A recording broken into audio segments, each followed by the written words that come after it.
Hello. Christmas, this festive season, is a super stressful time of year.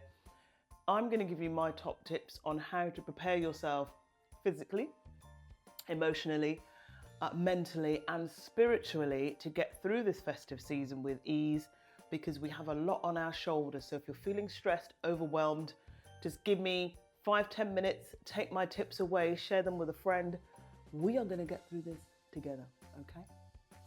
Hello Bab, how you doing? Thanks for watching this video. My name's Marv. I'm a journalist. I'm a part-time newsreader. I am living in the UK and I'm also a transformative coach, helping you to live life the best way you can using all of your innate power. Christmas is a tough time of year. There are so many expectations on us as women in midlife. We're expected to buy all the presents, write the Christmas card list, make sure we've got all the right addresses, make sure we've got all the food, make sure all the washing and the laundry is done for the relatives who are coming to stay, or you got to buy the presents for your friends, or you got to make sure your elderly relatives have enough food, not too hot, not too cold. Everyone's happy. You've seen everybody. You've sorted out all the presents.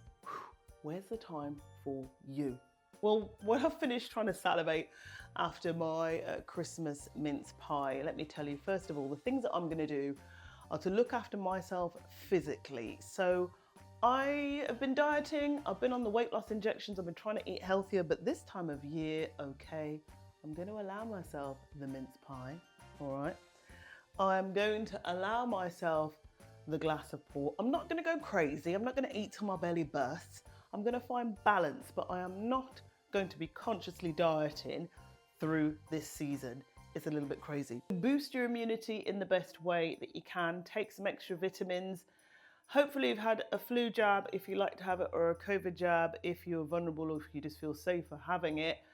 I last weekend went to a clinic and had a vitamin infusion for an hour. That helped boost me. I do that very occasionally, but try and do what you can, and also just stay active.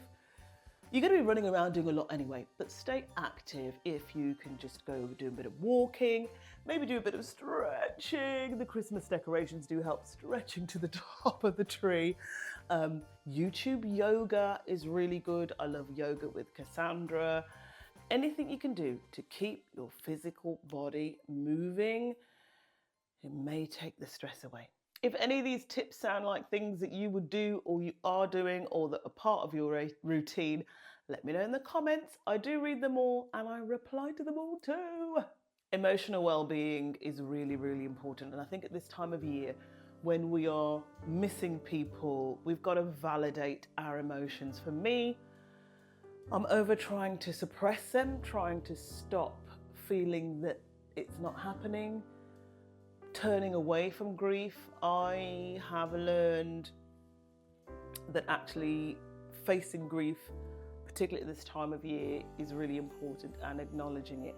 First of all, within myself, and recognizing that there are times when I'm going to become overcome with grief and I'm going to need to be on my own. I'm not going to apologise to anyone for feeling the way that I feel if I'm taken in a moment. I have been in floods of tears in Card Factory when I see a card saying Merry Christmas to my brother, right? I will cry, I will stand and cry. People will look at you, people will stare. The occasional person might say, are you all right? But do it. If you've got to cry and then look back at the cards and carry on, great. If you've got to leave, do that too. I think as well, sometimes we try and apologise or we hide it because people around us, we're worried about what they're going to say. If people around you react in a funny way, it's because a lot of us don't want to talk about grief or loss or death, and people don't know what to say. That's okay. Leave them be. Don't expect them to say things. Just take the grief as it is happening to you. Also, I think we're very much of a mind of, oh, they don't know what to say. They couldn't find the words to comfort me. We all, as human beings, react to others in the way that we would react. And that is such an unreasonable expectation. Try to get out of that in your head. Oh, well, she said that and I would never have said that. Well, have you seen what she's doing? Because she sent a card and I would never have sent a card like that. Other people are not you. You cannot walk around expecting them to be the mirror image, the mirror action of you. Take a step back, be calm. If someone does something that you think is unfair, remember you're always thinking about it from how you would see it, and that's unreasonable because we're all unique. So don't expect too much of people. And also, it's not just about loss. If you have a loved one who has died this year or years gone by and you're missing them at Christmas, it could be that you have moved away from a friend and you don't see them anymore, or there's a strained relationship or a broken relationship where last year you were with that person a lot and you were close, and this year it is completely turned on its head. So there are all sorts of different types of loss, and if you feel a loss, accept it and allow the loss to wash through you and over you. Try not to suppress it. It's hard to give other people grace, but sometimes people just will not know what to say. Leave them be, and don't you apologize for how you're feeling. I think if you're recognizing that a friend or a family member is going through it grief-wise, if they're feeling particularly griefy, then comfort them in whatever way you can. Acknowledge their loss, acknowledge that this time of year is going to be very hard for them. Ask them if they need anything. Also encourage them to lean on the support of their friends, their family, their own support groups. It might be counselors or therapies. Try and encourage them not to be alone. That really is important and one of the main things as well. Sometimes around grief and loss, you will get trapped in that kind of cycle of, oh, we used to do this together, we used to have this tradition. Maybe it's time to break the tradition and embrace something new and do something new. Again, if someone else you feel is looking at you going, well, why is she doing that? You don't have to answer for how you are doing things. If you want to do something differently, have courage in your convictions and go and do it, and break the old tradition and embrace the new one. I think the most important thing is that you adapt that tradition around your current needs and your current emotions. Pushing emotions away is never the thing to do. I've learned that the hard way. And as tough as it is to accept the emotions, however deep they are, you just gotta try and do it, right? If you're feeling a wave of negativity from people around you, then set boundaries. If you don't want to see certain people who you feel aren't sympathetic or who maybe say the wrong thing a lot of the time, then for now, particularly around this holiday season, this festive season, say no. Don't see them or just reduce contact. And then when you feel in a better position to talk to them about how you feel they reacted to you in the new year, then take the opportunity to do it then. But don't try and have slanging matches or arguments now, because no one wants that at this time of year. You want it to be nice and calm and peaceful for yourself and for others. And in the spirit of that, practice self-compassion. Be kind to yourself. Remember that in an area of heightened emotions, you might be reacting to someone in a way that isn't normally rational for you. So just be kind to yourself as well. And if you're on your own this Christmas, or if you're spending Christmas Day or around some of the festive season alone, take yourself on a date night. I used to love taking myself to the movies. I've got a list of movies that I've wanted to see as long as my arm. I'd love to go and see them on my own. Do I actually have any time? Because I'm really busy with my business and with my coaching at the moment. But there's nothing greater for me sneaking off to the cinema, sitting on the back seat with feet up on the seats. Sorry, cinema manager. And my popcorn and a drink and just indulging in a film. Take yourself out on a date night if you feel you want to and you can, and it's somewhere safe that you feel safe doing. Or hang out with people. Sometimes I do a great job of ingratiating myself with people and going, hey, where are you going? Can I come? Why didn't you invite me? Sometimes it's be a little bit like that. If you feel you are feeling isolated and you want to get out and get a real sense of that festive season and be part of shenanigans that are going on, that you hear that friends or associates or colleagues are arranging. Around your mental wellness at this time of year, engage in mindful activities. I would say books, podcasts, reading. Find some time to relax and just have for yourself. If you need an escape room, create it and find it, even if it's 5 minutes, 10 minutes, 15 minutes. If it's all getting too much for you, escape, retreat, relax, and breathe.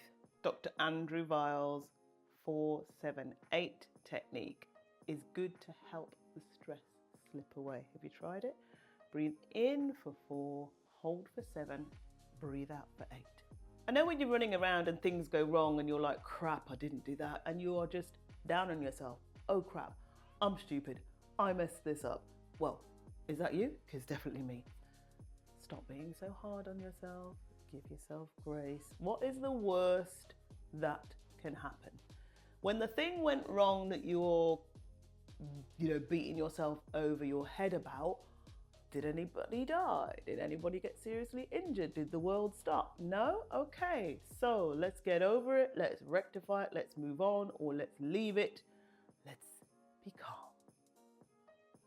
So we've covered physical, we've covered mental, we've covered emotional. Now it's time for spiritual wellness. If you have faith, if you have a spirituality, if you want to reflect, create time to do that. And I always find that having a ritual does that. So whether you can have a slow morning or a slow evening or a mindfulness practice where you are incorporating your spirituality and your faith, carving that time intentionally for your practice will help invigorate you with a feeling of calm and that you can cope with what's happening in the season.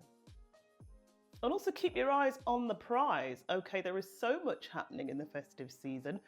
You've got people to cook for, presents to buy, you've got arrangements to make, you've got relatives to look out for, you've got laundry to prepare the spare bedroom for the people who are staying, the people who are coming on Christmas Eve, on Christmas Day, on Boxing Day, on New Year's Eve, on New Year's Day.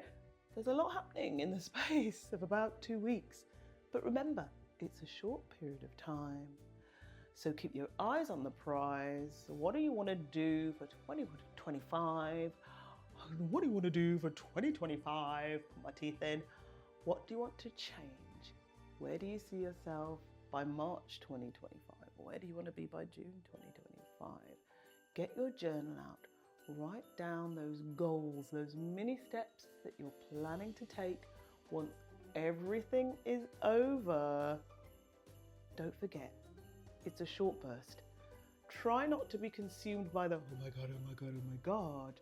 And think about the fact that you're going to be seeing loads of cool friends and family members that you haven't been seen for ages, and you're going to catch up with people you haven't seen for ages, and you're going to have laughs, and hopefully you're going to relax and you're not going to be working too hard. Whatever space and time you can carve that you are having off from work, make it count. Relax, enjoy, a little bit of indulgence. So we've looked at the ways to physically, emotionally, spiritually, and mentally look after yourself in the holidays. We got this. Lots more well-being videos for you to binge on my channel. So like, subscribe, and share with someone you think might need these tips. And I'll see you again soon. Thanks for watching.